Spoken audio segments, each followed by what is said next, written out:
Assalamualaikum. Waalaikumsalam.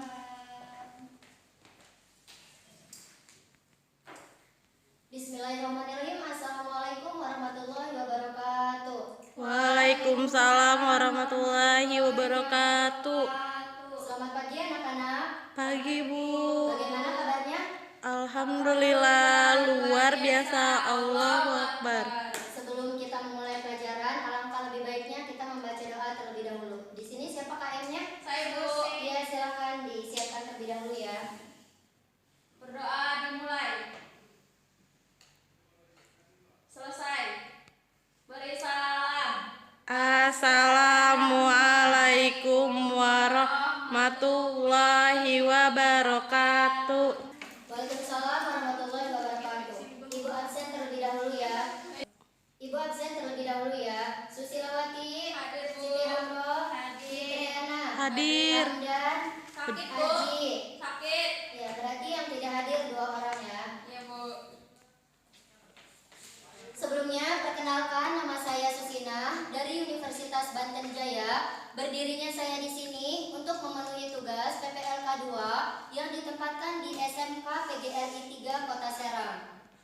Nah, minggu lalu kalian telah mempelajari tentang upaya bela negara. Untuk bela negara, ada yang masih ingat upaya bela negara itu apa?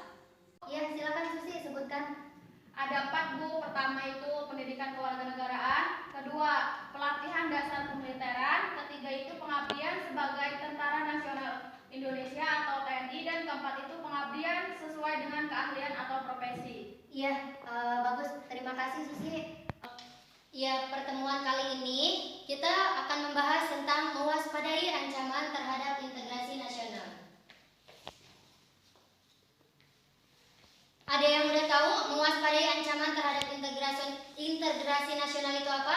Belum, Bu. Ya, jadi posisi negara Indonesia berada di tengah-tengah dunia, dilewati garis khatulistiwa, diapit oleh 2 benua, yaitu benua Asia dan benua Australia, serta berada di antara 2 samudra, yaitu Samudra Hindia dan juga Samudra Pasifik. Nah, kondisi tersebut menunjukkan bahwa wilayah Indonesia berada pada posisi silang yang sangat strategis.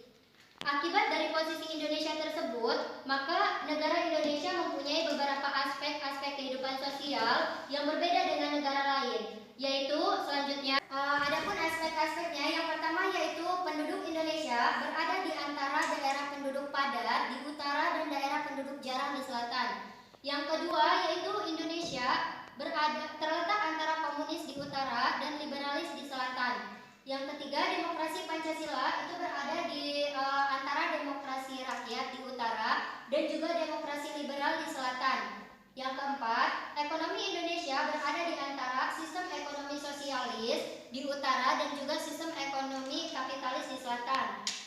Dan selanjutnya,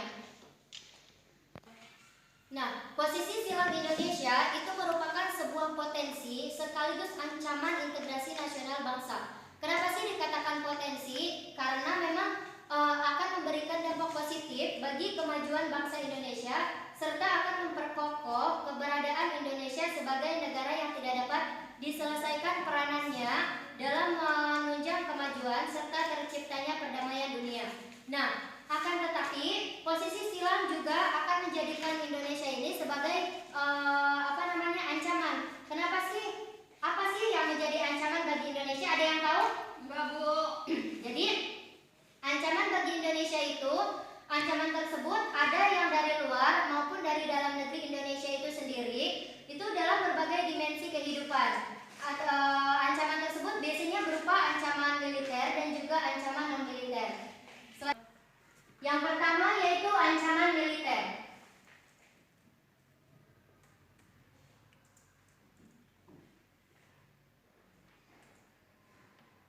Ada yang tahu ancaman militer apa? Enggak, Bu. Ya, jadi ancaman militer itu berkaitan dengan bidang pertahanan dan juga keamanan. Ancaman militer itu adalah ancaman yang menggunakan kekuatan bersenjata dan terorganisasi yang dinilai mempunyai kemampuan yang membahayakan bagi kedaulatan negara, keutuhan wilayah dan juga keselamatan segenap bangsa dari ancaman militer. Nah, dapat berupa agresi atau invasi, pelanggaran wilayah, pemberontakan bersenjata, sabotase, spionasi, aksi teror bersenjata, serta ancaman keamanan laut dan juga udara.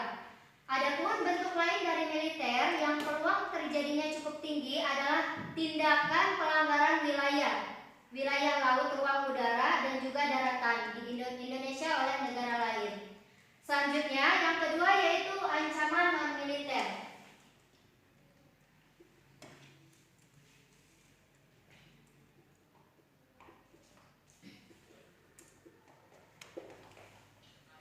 Ancaman non-militer ini ada 4 ya. Yang pertama yaitu ancaman di bidang ideologi.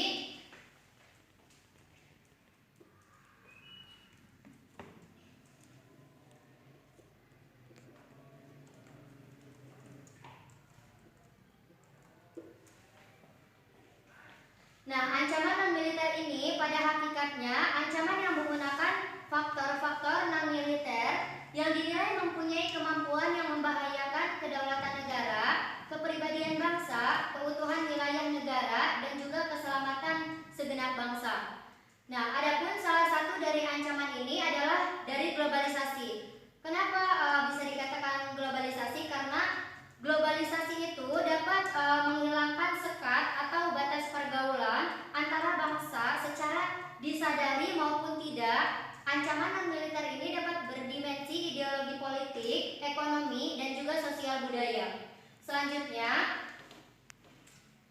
yang pertama yaitu ancaman di bidang ideologi. Indonesia dengan tegas menolak paham komunis dan juga Zionis. Akibat dari penolakan tersebut, negara-negara komunis itu dapat dikatakan tidak dirasakan lagi oleh bangsa Indonesia. Tetapi kalaupun ada pengaruh tersebut sangat kecil ukurannya. Meskipun demikian, bukan berarti bangsa Indonesia itu terbebas dari pengaruh paham komunis. Indonesia berpengaruh dengan paham liberalis. Saat ini kehidupan masyarakat Indonesia cenderung mengarah pada kehidupan liberal yang menekankan aspek kebebasan individual. Nah, kehidupan ini sebagai akibat dari era globalisasi. Globalisasi memang mampu meyakinkan kepada masyarakat Indonesia bahwa liberal itu dapat membawa manusia ke arah kemajuan dan juga kemakmuran. Tidak jarang sih hal ini mempengaruhi pikiran masyarakat Indonesia untuk tertarik pada ideologi tersebut. Nah, tetapi pada umumnya pengaruh yang diambil justru yang bernilai negatif. Misalnya, dalam gaya hidup yang meliputi kemewah-mewahan, pergaulan bebas yang cenderung mengaruh pada dilakukannya perilaku seks bebas dan juga sebagainya. Nah, hal tertentu bisa saja apabila tidak diatasi itu akan menjadi ancaman bagi kepribadian bangsa Indonesia yang sesungguhnya. Selanjutnya, yang kedua yaitu ancaman di bidang politik.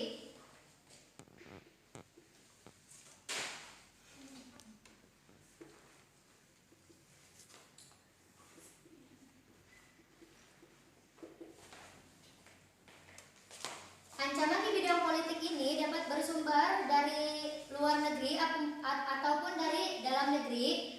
Kalau dari luar negeri, ancaman di bidang politik ini dilakukan oleh suatu negara dengan melakukan tekanan politik terhadap Indonesia. Intimidasi, provokasi, atau blokade politik itu merupakan bentuk ancaman non-militer berdimensi politik yang seringkali digunakan oleh pihak-pihak lain untuk menekan negara lain. Nah, bentuk ancaman yang berasal dari luar negeri itu diperkirakan masih berpotensi terhadap Indonesia yang memerlukan peran dan juga fungsi pertahanan non-militer untuk menghadapinya. Selanjutnya, yang ketiga yaitu ancaman di bidang sosial budaya.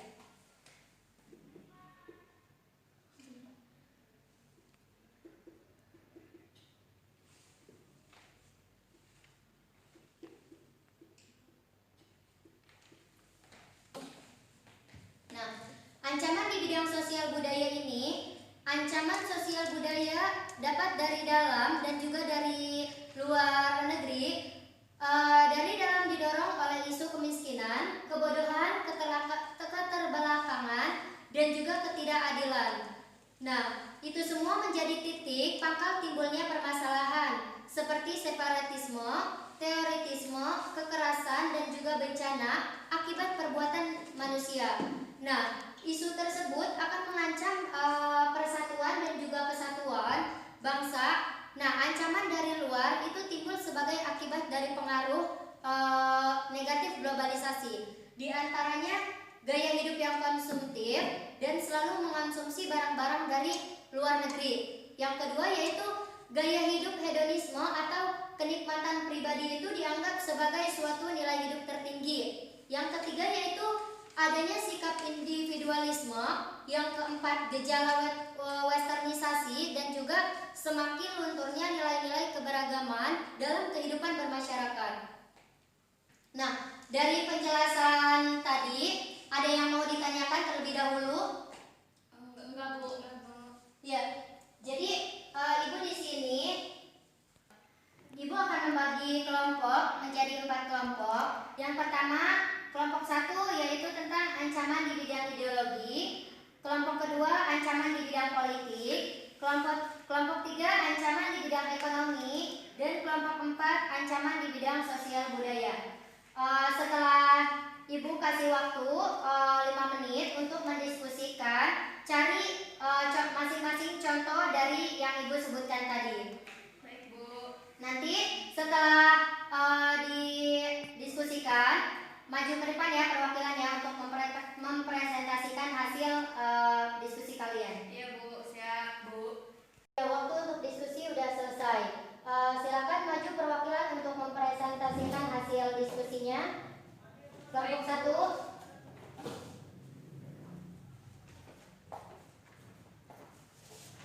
Assalamualaikum warahmatullahi wabarakatuh. Nama saya Susilawati. Di sini saya perwakilan dari kelompok 1 yang akan memberikan contoh terkait ancaman di bidang ideologi. Contoh ancaman di bidang ideologi itu komunisme, ideologi komunisme dan ideologi marxisme. Mungkin itu saja yang bisa saya sampaikan. Kurang lebihnya mohon maaf. Wassalamualaikum warahmatullahi wabarakatuh. Waalaikumsalam warahmatullahi wabarakatuh. Selanjutnya kelompok 2.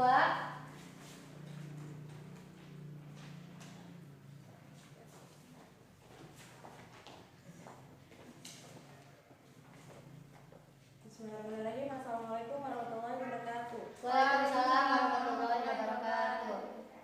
Baik, perkenalkan nama saya Fitriana. Saya perwakilan dari kelompok 2. Saya akan menyebutkan contoh dari ancaman di bidang politik. Yang pertama ini contohnya korupsi, kolusi, dan nepotisme atau yang biasa kita sebut KKN ya. Baik, itu saja mungkin yang bisa saya sampaikan. Wabillahi taufiq wal hidayah. Wassalamualaikum warahmatullahi wabarakatuh. Waalaikumsalam warahmatullahi wabarakatuh. Selanjutnya kelompok 3.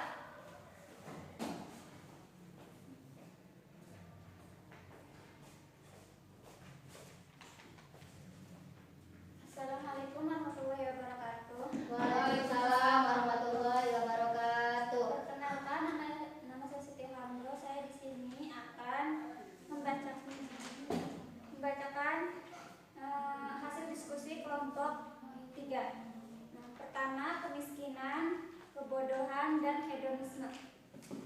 Ya, terima kasih. Selanjutnya kelompok terakhir, kelompok 4. Ada maju.